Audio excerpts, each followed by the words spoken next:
Muito bem. Estamos aqui para dar início uma aula em que nós vamos falar da relação entre filosofia e religião, agora pensando a partir da questão da educação, né? Então, nós havíamos falado das aproximações e distanciamento entre filosofia e religião, mas nós gostaríamos de fazer esse debate no campo da educação, né? Então, quer dizer, quando a gente vai falar da religião no campo da educação, a gente pode pensar a religião considerando o quê? O absoluto. Veja que quando a gente está falando do absoluto, a gente não está falando necessariamente do Deus, né? Vamos dizer assim, da tradição judaica, o Deus que deriva da tradição judaica, o Deus cristão, ou o Deus conforme o entendimento dos muçulmanos. A gente está falando do absoluto, né? A gente está falando daquilo que é uma espécie de um conceito, de uma noção que abarcaria o sentido do que vem a ser Deus, né? A gente pode não colocar o absoluto, mas colocar, por exemplo, o divino, né? Aquilo que seria diferente do humano, aquilo que seria o transcendente. Ou a gente ainda poderia colocar o espírito universal, né? Aquilo que seria da ordem da totalidade, o espírito universal. Quando a gente está falando isso, a gente está falando de traduzir, né, aquilo que seria das experiências particulares de diferentes comunidades no mundo, do ponto de vista religioso, para um conceito filosófico. A filosofia consegue encontrar uma forma de organização discursiva que é capaz de transformar experiências particulares, experiências vividas por diferentes comunidades no mundo, do ponto de vista religioso, para aquilo que é da ordem do conceito, aquilo que é da ordem da ideia, aquilo que é da ordem da noção universal, né? Então, o Deus pessoal, tipicamente vivido pelos judeus, o Deus encarnado na história, na pessoa de Cristo, que vem dessa tradição judaica, o Deus revelado, né, pela perspectiva muçulmana por Maomé, né? A gente pode falar do absoluto, do divino, do espírito universal. E a gente estaria falando da religião, mas agora com um olhar filosófico. A filosofia estaria tratando disso numa linguagem filosófica.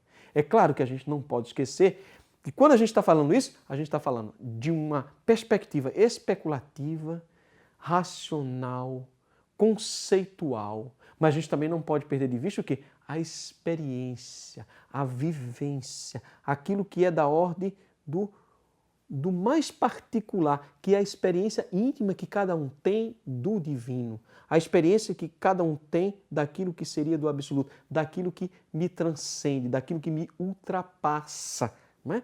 É interessante porque, por exemplo, a gente pensa qual é a ideia do altar, né? A ideia do altar é exatamente para você se colocar abaixo, para você se manifestar pequeno em relação a uma estrutura divina, a uma estrutura superior. Não é? É claro que algum filósofo poderia perturbar essa compreensão e dizer assim, por que a gente tem que apontar um horizonte transcendente? Por que a gente tem que apontar um horizonte super-humano? Não é? Será que essa estrutura não está revelando uma criação do próprio homem, como a gente viu lá em Feuerbach, como a gente pode apontar numa perspectiva de Nietzsche? Não é? Então, quer dizer, é preciso compreender, né? Então, quer dizer, a gente está falando aqui de uma perspectiva de formação que a gente está chamando teológica. É claro que a experiência com o divino, com o absoluto, com o Espírito Universal, com Deus, necessariamente não carece de discussão filosófica, não carece de debate filosófico, debate conceitual, de construção de natureza conceitual. A gente não precisa, né?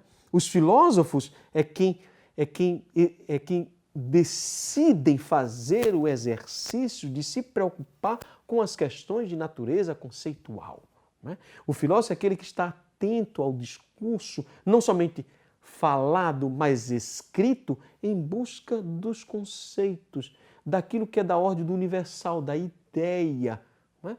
Quer dizer, a gente não está preocupado só em ver as manifestações particulares. Quer dizer, o que está em jogo não é simplesmente a experiência religiosa de uma comunidade indígena que dança o toré para uma determinada entidade religiosa.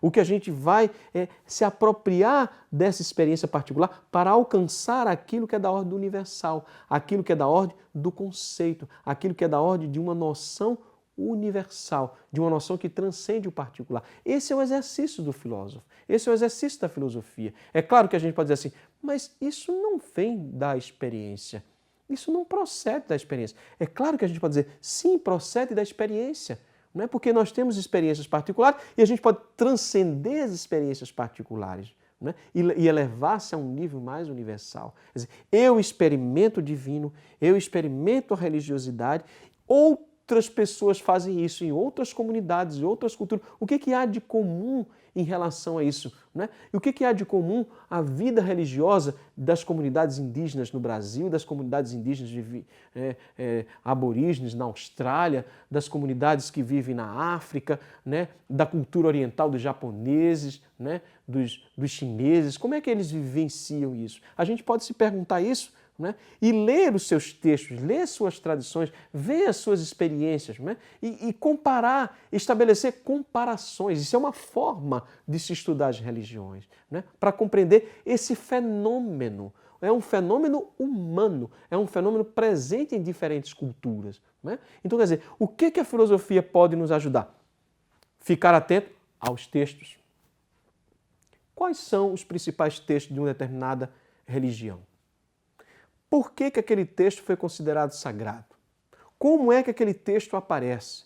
Quais são os principais intérpretes daquele texto? Né? Isso é uma coisa que a filosofia nos ajuda a caminhar nessa perspectiva. Né? Então, quer dizer, a filosofia nos ajuda a pensar como é que os conceitos são produzidos, como é que os conceitos são elaborados. E isso pode nos ajudar a estudar a teologia. Ela pode ser uma ferramenta de extrema importância. É claro que a teologia vai nos colocar elementos de natureza da crença religiosa, vai colocar elementos de natureza sistemática da interpretação, exegese dos textos sagrados. Ela vai colocar problemas que vai nos conduzir a apologias, não é? A discursos apologéticos daquilo que a gente defende como sendo da nossa perspectiva religiosa. Mas a filosofia, ela pode ser uma ferramenta importante para o exercício do pensamento, o exercício da compreensão, não é?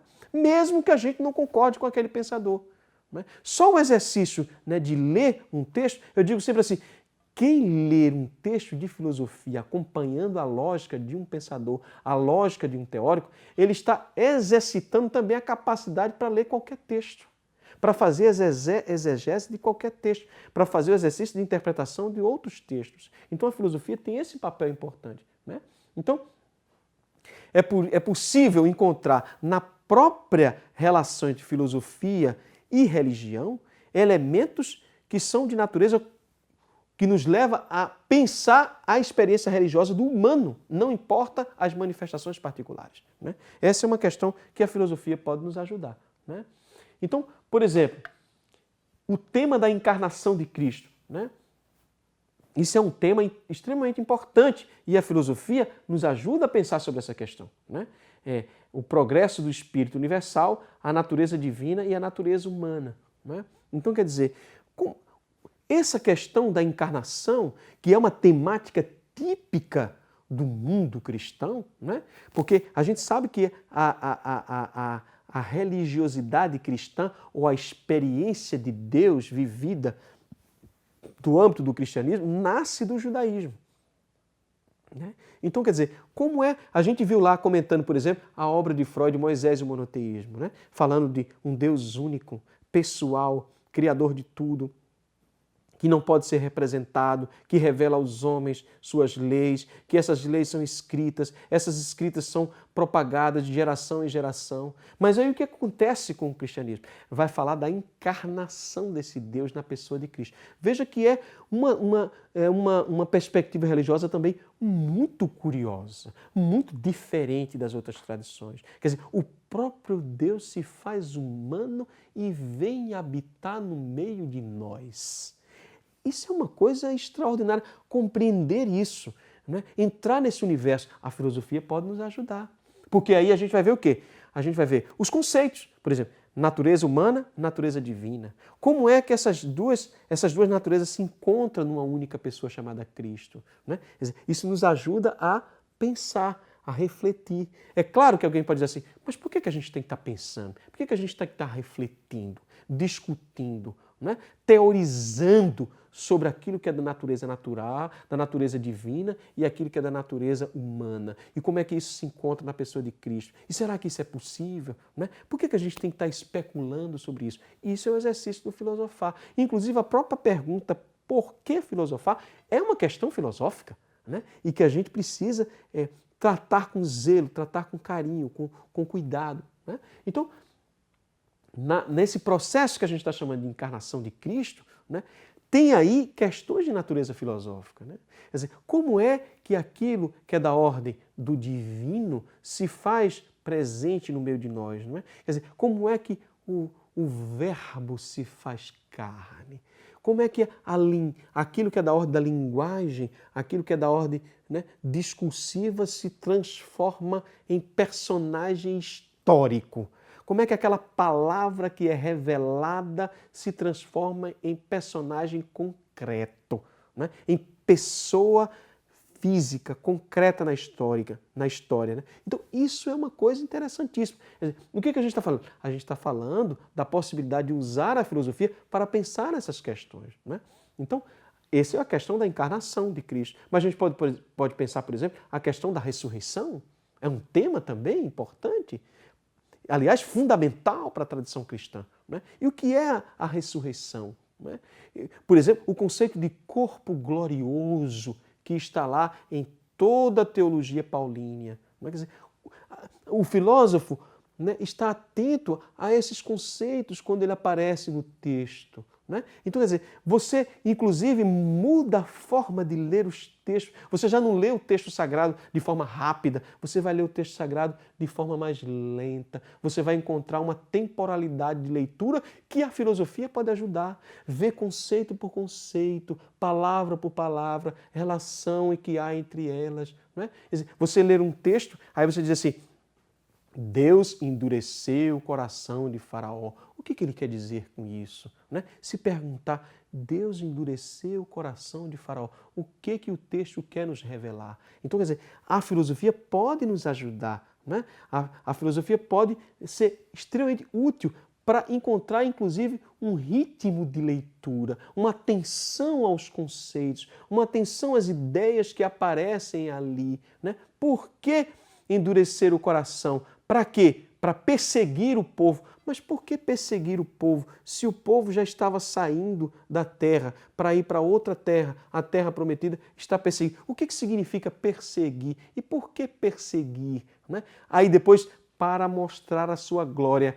Quer dizer, endurece o coração, faz com que ele entre num processo de perseguição, o faraó e o exército dele, mas depois para mostrar a glória tanto ao faraó como ao exército, e depois essa glória ser revelada ao próprio povo egípcio. Quer dizer, você vai encontrar o quê? Um ritmo de leitura, uma perspectiva de leitura que a filosofia pode ajudar. Não é? Então, quer dizer, você vai lá ler o texto sagrado, mas você lê o texto sagrado com o quê? Com uma perspectiva filosófica, com uma perspectiva de uma atenção para os conceitos, para as ideias, para as noções fundamentais que estão presentes naquele texto. Né? Então, quer dizer, me parece que a filosofia é extremamente importante nessa direção. Né? Então, uma outra coisa que a gente pode ver nesse campo da religião e da filosofia é essa relação do campo da política, a relação com o Estado, né? O poder político e o poder espiritual. Essa tensão que há, né, entre o poder político e o poder espiritual. Inclusive, eu coloquei aqui a famosa frase, né, dita por Cristo, dai a César o que é de César e a Deus o que é de Deus. Né? Quer dizer, o que essa frase quer dizer? Né? Quer dizer, a gente vê aí toda a relação entre o Estado e a religião. Né? Toda a relação entre o poder, né, político do Estado com o poder do mundo espiritual, do mundo religioso, das organizações religiosas. Quer dizer, o que o Estado moderno fez? O Estado moderno veio, o que aconteceu com ele? Ele se laicizou. Aí a gente encontra esses elementos lá na filosofia. Quer dizer, o filósofo, né, desejoso de pensar livremente, o que ele queria fazer? Se libertar do discurso teológico, se libertar do pensamento teológico. Né? Então, quer dizer, a gente também vê aqui também o quê? O próprio Estado também querendo se libertar do pensamento teológico, né? Da presença clerical nas decisões políticas do Estado. Né? A gente viu, por exemplo, Maquiavel, né? Que escreve um texto muito importante para a tradição, né? Um texto fantástico, que vai exatamente descrever aquele período, né? Em que vai se construir uma vida política separada do campo teológico. Né? Então, como se houvesse uma separação aqui entre o poder político e o poder espiritual. E é claro que a gente vive hoje, né, em pleno século XXI, muitos estados nacionais em que esses dois poderes estão presentes, estão ligados, estão conectados, um interferindo no outro. Muitas vezes nós ocidentais que passamos pelo pensamento que nos levou à perspectiva iluminista, que nos levou à perspectiva de fortalecimento dos estados nacionais, distanciar-se do poder espiritual, né, do poder religioso. Né? Então, quer dizer, me parece que essa questão ela pode ser extremamente útil, extremamente importante no campo da filosofia. A filosofia pode nos ajudar a compreender isso. Quer dizer, se a gente lê O Príncipe de Maquiavel, a gente vai entrar em contato com essa perspectiva de pensamento e até vai nos ajudar a se posicionar. Não é? Então, quer dizer, como é que a gente pode pensar hoje a estrutura de poder no campo do Estado? Não é? Quando a gente está falando de Estado aqui, a gente está falando do poder instituído, não é? Do poder que ordena, que organiza a vida na cidade, a vida pública, a vida dos organismos de um Estado nacional moderno, como a gente pensa. Né? Então, os Estados modernos têm que ser constituídos, né, na perspectiva de um poder político separado do poder espiritual, separado do poder religioso. Né? Então, quer dizer, a filosofia nos ajuda nessa direção, a filosofia nos dá ferramenta para pensar essa ligação entre o Estado e a religião. Né? Então, isso é uma coisa importante para nós que fazemos a filosofia. Né? Por que razão a filosofia vai tratar de questões políticas? Né? Por que razão a filosofia vai pensar o político? E aí a gente vê toda a carga do exercício filosófico, toda a carga da preocupação conceitual. Quer dizer, o filósofo é aquele que vai produzir um pensamento político, mesmo que ele parta das referências empíricas, mas a preocupação é com um pensamento político, é com um pensamento que vai nos ajudar a construir conceitos, né? A construir formas de pensar a questões ligadas ao mundo político. E quando a gente está falando de política, a gente está falando de quê? Está falando de polis, está falando da palavra grega que dá origem à palavra cidade. Né? Mas não é só falar da cidade, é falar das relações de poder. Né?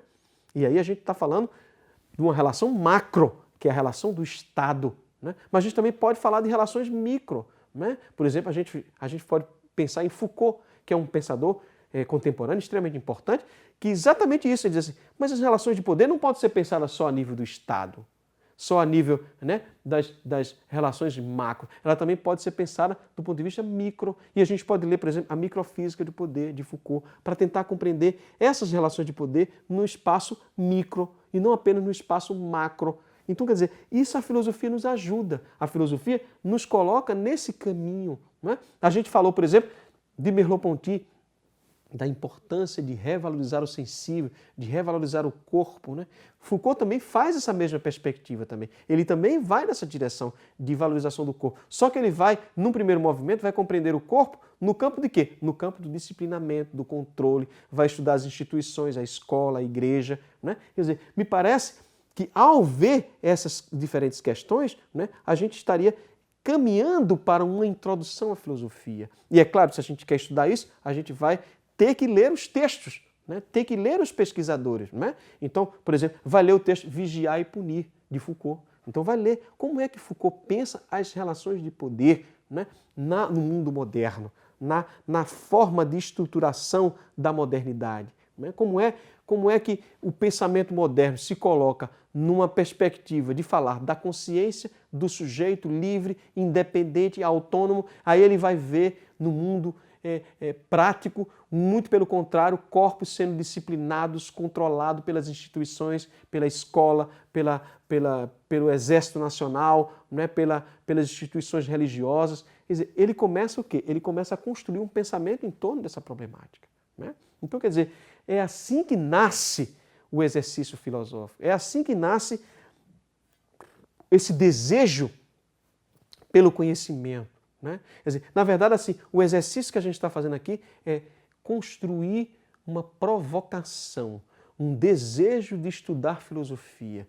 Ou não somente estudar filosofia para compreender o pensamento filosófico, mas utilizar-se do pensamento filosófico para compreender questões teológicas. E as questões teológicas passam, né, por diferentes problemáticas. Uma delas é a relação entre religião e Estado. Qual é a nossa posição sobre isso? É possível ler. Né? A gente viu lá, por exemplo, quando a gente leu, quando a gente estudou, por exemplo, Maquiavel, que a gente falou do príncipe, mas a gente falou também de Savonarola. A gente viu ali uma tensão ali no Renascimento entre pensadores que já queriam marcar essa distinção radical entre o Estado e a religião, e Savonarola ainda querendo recuperar, né, essa ligação entre a religião e o Estado, né, para instaurar cidades, né, estruturadas politicamente segundo os valores cristãos. Então, essa coisa, a filosofia nos coloca nesse lugar de liberdade para pensar, nesse lugar de construir pensamentos em que a gente possa ter posições diferentes. E isso é extremamente rico, isso é extremamente provocativo. Né? Então, quer dizer, o estudante de teologia precisa também entrar nesse universo da filosofia, não necessariamente para ser filósofo, porque o filósofo se ocupa de uma perspectiva, o teólogo de outra, mas a gente pode fazer uso da filosofia para melhorar o nosso exercício do pensar teológico. Né? Quer dizer, quem faz teologia está construindo um pensamento teológico e ele vai fundamentar esse pensamento em quê? Em que conceitos? Em que princípios? Aí a filosofia pode ser útil, pode ser importante para ajudar a construção de um pensamento teológico. É nessa perspectiva que a gente está pensando essa relação entre filosofia e religião. Né? Então, nesse sentido, a gente para por aqui nessa aula, né, considerando essa relação entre Estado e religião, né, e a gente volta, né, numa próxima aula.